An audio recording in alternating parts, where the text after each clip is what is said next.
जल निकास प्रणाली की स्थापना करना। पिछले पाठ में हमने टॉयलेट और नहाने की जगह पे फर्श लगाना सीखा। इस पाठ में हम जल निकास प्रणाली की स्थापना करना सीखेंगे। जल निकास प्रणाली की सही तरह से स्थापना करना बहुत ही ज़रूरी है ताकि मल और गैस का निकास ठीक तरह से हो पाए। इस पाठ के अंत में आप जल निकास प्रणाली की स्थापना कर पाएंगे। हमारी रूपरेखा के हिसाब से हम पी ट्रैप से निकलती पीवीसी पाइप को डोर एल्बो के साथ जोड़ेंगे। फिर डोर एल्बो को सादा एल्बो से जोड़ेंगे। यह इसलिए है कि ज़मीन के नीचे की पीवीसी पाइप को ढकें। फिर प्लेन एल्बो 120 सेंटीमीटर लंबी और लीच गड्ढे की तरफ ढलान बनती हुई एक पीवीसी पाइप के साथ जुड़ जाएगी।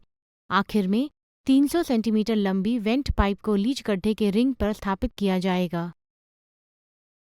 क्या तौर तरीके अपनाने हैं, ये जानकारी से पहले हम देखेंगे कि क्या औजार और सामग्री चाहिए। जो औजार हमें चाहिए वह है फावड़ा, हैक्सॉ, हैक्सॉ ब्लेड, नापने की टेप, धागा, ट्रैवल, चिसल, हथौड़ा, क्रोबार। जो सामग्री चाहिए वह है पीवीसी पाइप 2 इंच और 4 inch, 2 inch PVC coupler, 2 inch vent cowl, nylon की नेट, धागा, सॉल्वेंट सीमेंट, सूती कपड़ा, 4 inch door elbow, 4 inch plain elbow, concrete की ईंटें, सीमेंट मोटार 1:4 के हिसाब से। अब हम जल के निकास के प्रणाली की स्थापना करने के कदम क्रम अनुसार देखेंगे। सबसे पहले जिस जगह में ड्रेनेज प्रणाली की स्थापना करनी है हम उसे नापेंगे और निशानी लगाएंगे। प्लेन एल्बो की ऊंचाई को नापें। यह 20 सेंटीमीटर होनी चाहिए। नींव से सबसे आखिर की रिंग तक नापें और चॉक पाउडर से सीधी लाइन की निशानी लगाएं।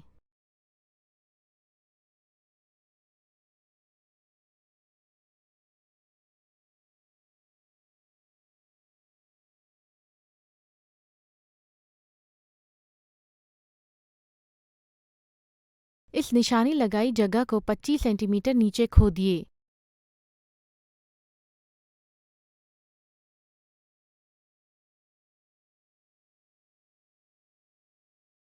यह प्लेन एल्बो की ऊंचाई है यानी कि 20 सेंटीमीटर और पाइप तथा फिटिंग के लिए 5 सेंटीमीटर और जगह। अब हम ड्रेनेज पाइप की ढलान पर निशानी लगाएंगे।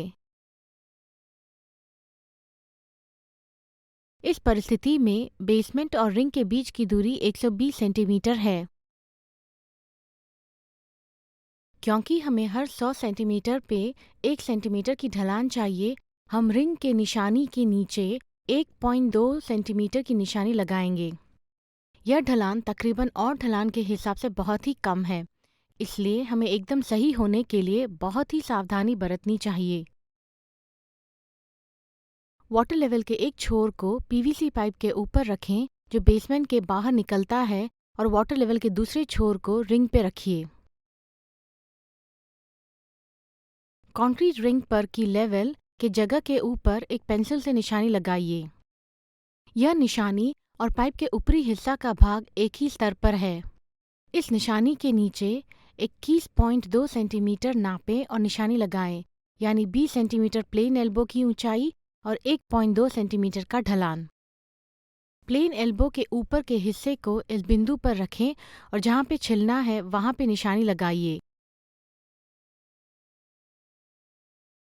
एक हथौड़ी और चिसल से निशानी पे छिलिए। फिर देखिए कि उस छेद में एल्बो लगती है कि नहीं। अब हम आगे बढ़ते हैं ड्रेनेज की प्रणाली की स्थापना करने जहां पे निशाना लगाया गया है। डोर एल्बो को प्लेन एल्बो के साथ जोड़िए। फिर इसे ड्रेनेज पाइप से जोड़ दीजिए जैसे कि दिखाया गया है। छेद से प्लेन एल्बो तक की लंबाई एक नापने की टेप से नापिए। इसके ऊपर 10 सेंटीमीटर जोड़िए ताकि पाइप रिंग के अंदर आगे की तरफ निकला हुआ रहे। हमारे हिसाब से यह 120 सेंटीमीटर होनी चाहिए। पीवीसी पाइप को इसी लंबाई के हिसाब से नापिए और काटिए।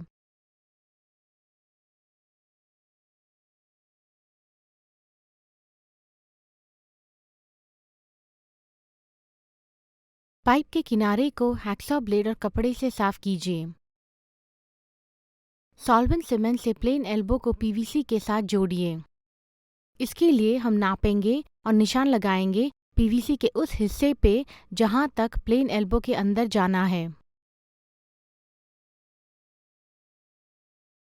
पीवीसी के पाइप और प्लेन एल्बो के नापे हुए लंबाई तक सॉल्वेंट सीमेंट लगाएं और दोनों को जोड़िए।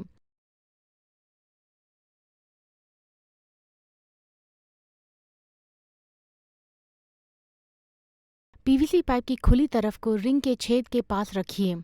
स्पिरिट लेवल से यह जरूर जांचिए कि पाइप रिंग के तरफ ढलान पे है।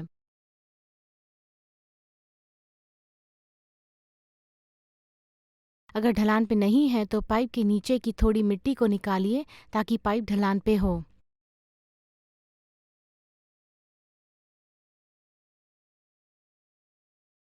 पी ट्रैप से आते हुए पाइप को फाइल कीजिए। पीवीसी पाइप के किनारों को कपड़े से साफ कीजिए।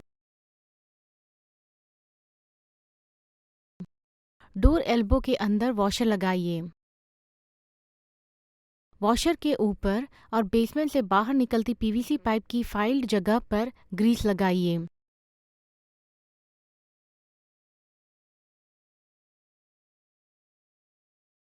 पीवीसी पाइप के अंदर डोर एल्बो रखें।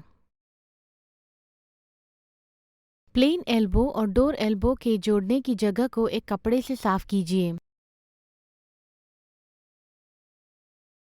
फिर डोर एल्बो और प्लेन एल्बो को सॉल्वेंट सीमेंट से जोड़िए।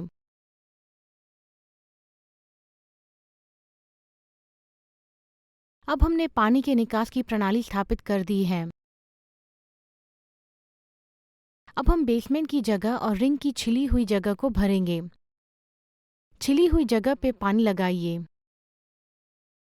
पीवीसी पाइप को जोड़ने के लिए रिंग के छिली हुई जगह पे सीमेंट मोटर लगाइए।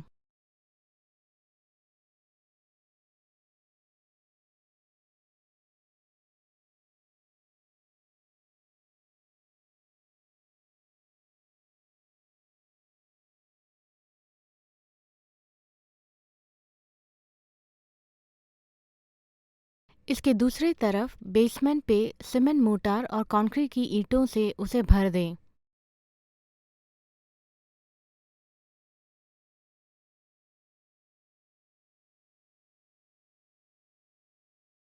छिली हुई जगह का बचा कुचा जो रिंग के अंदर गिरा है उसे साफ कीजिए। गड्ढे को भरिए और जमीन को समतल कीजिए।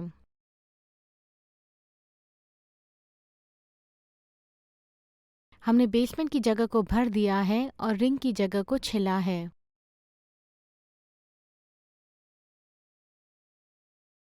अब हम वेंट काउल लगाएंगे। ढक्कन के बीच में छिलिए।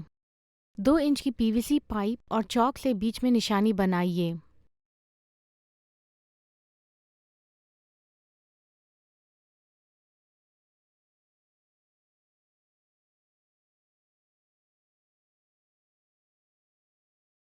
दो इंच की 30 सेंटीमीटर पीवीसी पाइप को नापिए और काटिए जो कि ढक्कन के ऊपर लगने वाली वेंट काउल की बेसमेंट होगी। 2 इंच की 270 सेंटीमीटर की पीवीसी पाइप को नापिए और काटिए।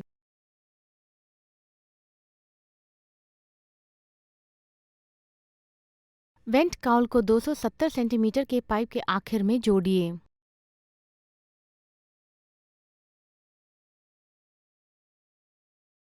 वेंट काउल को एक नायलॉन नेट से एक धागे के साथ ढकिए।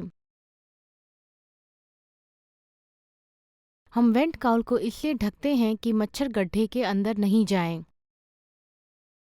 रिंग के ढक्कन के ऊपर छिले हुए जगह पे 30 सेंटीमीटर की बेसमेंट पाइप को रखिए। उसे जोड़ने के लिए सीमेंट मोटर लगाइए।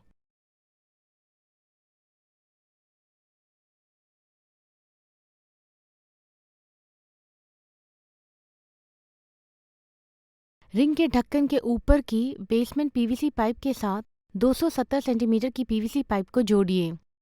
यह अगले दिन करना चाहिए। ढक्कन और रिंग के बीच की जगह को प्लास्टर कीजिए।